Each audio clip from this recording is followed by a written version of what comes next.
Setelah matang, limfositus bersirkulasi di peredaran darah, limfatik, dan organel limfoidea sekundaria. Untuk dapat melaksanakan fungsinya, limfositus akan diaktifkan, diperkenalkan dengan antigen patogen di dalam organel limfoidea sekundaria. Dalam contoh video ini, pengaktifan limfositus B terjadi di dalam nodus limfatikus. Di dalam nodus limfatikus, limfositus B matang berada di folikulus limfatikus. Pengaktifan limfositus B dibantu oleh limfositus T follicular helper. Limfositus B aktif selanjutnya akan berproliferasi dan berdiferensiasi menjadi plasmositus yang berfungsi memproduksi antibodi. Sebelum kita masuk dalam proses pengaktifan limfositus B, mari kita ingat kembali struktur antibodi. Antibodi berbentuk seperti huruf Y yang secara fungsional terbagi menjadi dua bagian. Yang pertama yaitu constant region pada gambar berwarna biru, yang susunan proteinnya relatif tetap dan berperan menjalankan fungsi efektor. Bagian kedua yaitu variable region yang berwarna merah, susunan proteinnya dapat berubah-ubah dan berperan mengenali antigen dari patogen. Sekarang kita mulai mempelajari proses pengaktifan limfositus B. Limfositus B matang naif di dalam folikulus limfatikus nodus limfatikus diperkenalkan dengan antigen yang diekspresikan oleh folikular dendritic cell atau FDC. Limfositus yang telah kenal dengan antigen migrasi ke perbatasan antara folikulus limfatikus dan area limfositus T. Di daerah perbatasan tersebut, limfositus B mempresentasikan antigen kepada limfositus T follicular helper yang diaktifkan oleh antigen yang sama.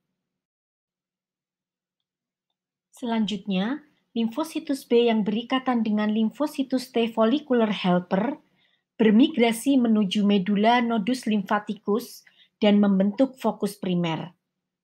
Sebagian limfositus B berdiferensiasi menjadi plasmablast dan mensekresi antibodi IgM pentamerik.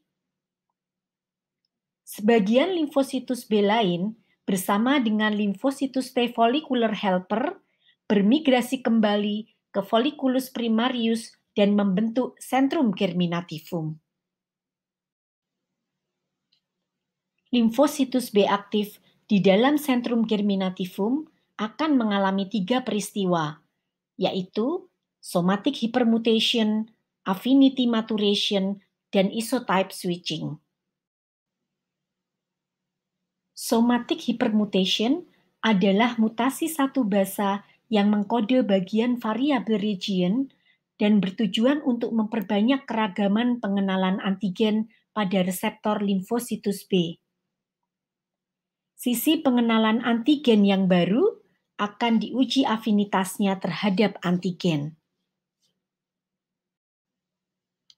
Peristiwa yang kedua adalah affinity maturation. Reseptor limfositus B yang baru akan diperkenalkan dengan antigen. Limfositus B dengan reseptor yang dapat mengikat antigen dengan baik akan bertahan hidup dan berproliferasi. Pada tahap ini, limfositus B aktif disebut sentrositus. Selanjutnya, sentrositus berdiferensiasi menjadi plasmositus yang akan memproduksi antibodi. Limfositus B yang tidak mampu mengikat antigen diberi kesempatan untuk mengedit reseptornya.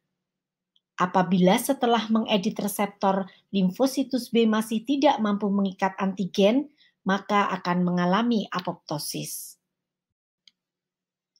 Peristiwa terakhir adalah isotype switching.